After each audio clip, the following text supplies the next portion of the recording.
Welcome to Agriculture and Seasons.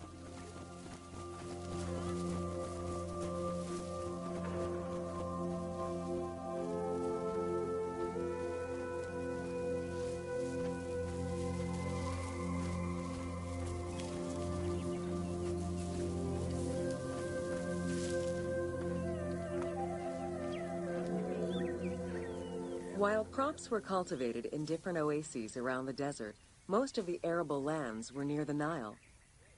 Two types of cereal grain were cultivated, barley and an ancient wheat known as emmer. These two key ingredients contributed in establishing bread and beer as the staple of the Egyptian diet and the basis of its economy.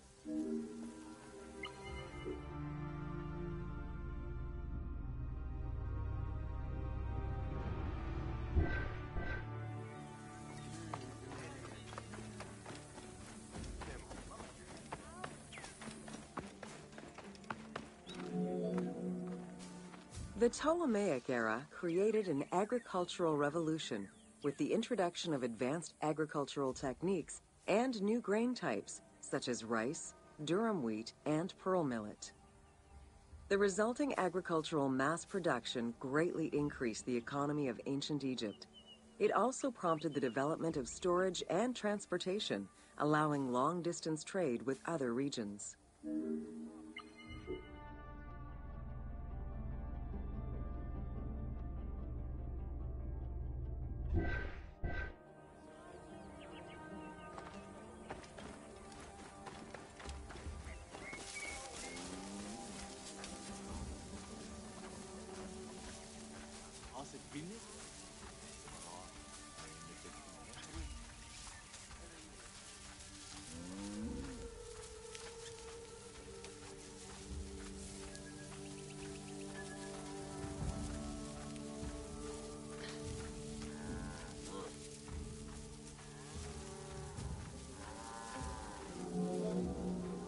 Both bread and beer rations were part of a system of barter payment.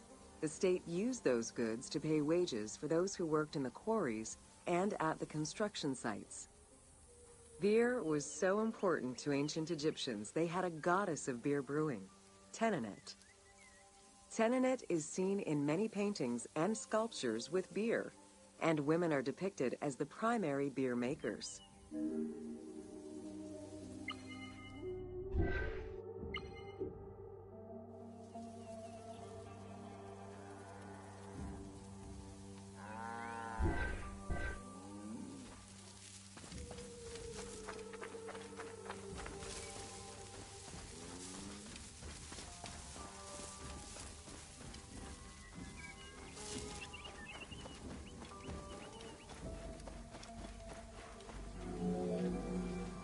In order to increase agricultural production, fertile land was divided into plots and large agricultural villages were encouraged. The state and temples were the biggest landowners. Depending on the region, fertile land was managed by civil servants or rented to individuals. Ancient Egyptians relied on rudimentary tools for land cultivation. Soil was broken down with hoes, and wing plows were used to make furrows.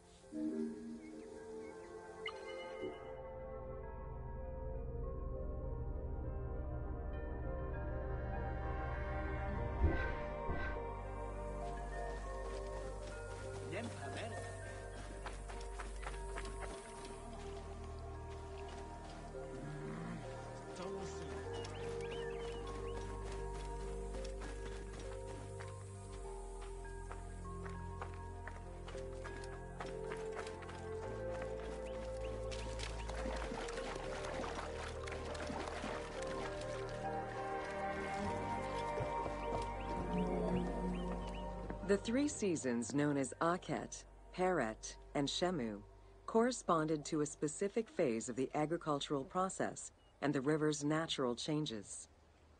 Akhet was the time of the flood, beginning with the appearance of the star Sirius in July. Peret was the time when lands were cultivated, plowed, and sown. This fell between October and November. Shemu ran from May to September and was when harvesting and taxation began.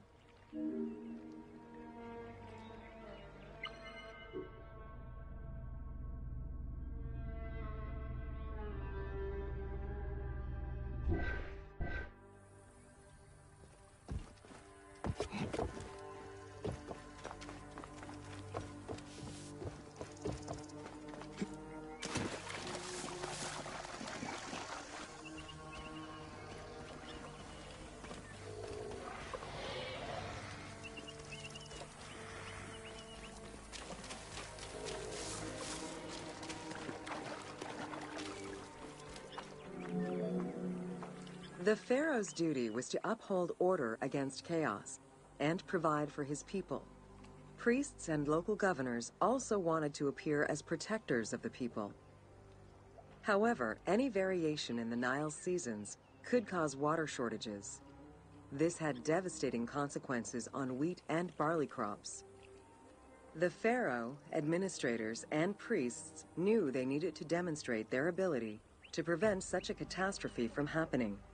And so they invented the story, which would be inscribed upon the famine stela.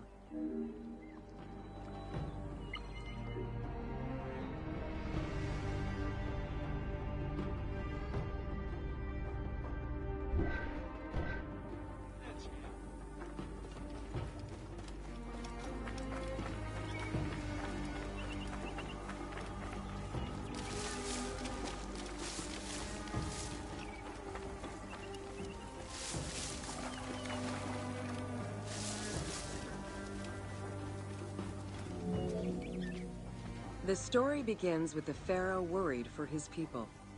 The Nile hasn't flooded in years, and his people are starving.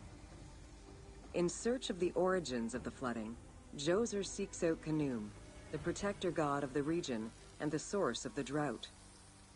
Djoser gives the god offerings and orders his priests to restore the temple of Khnum. These offerings please the god, and the floods are restored. This story was intended to highlight the importance of the deity in everyone's daily lives, while also demonstrating the crucial role that the priests and the king played in feeding and protecting the people of Egypt.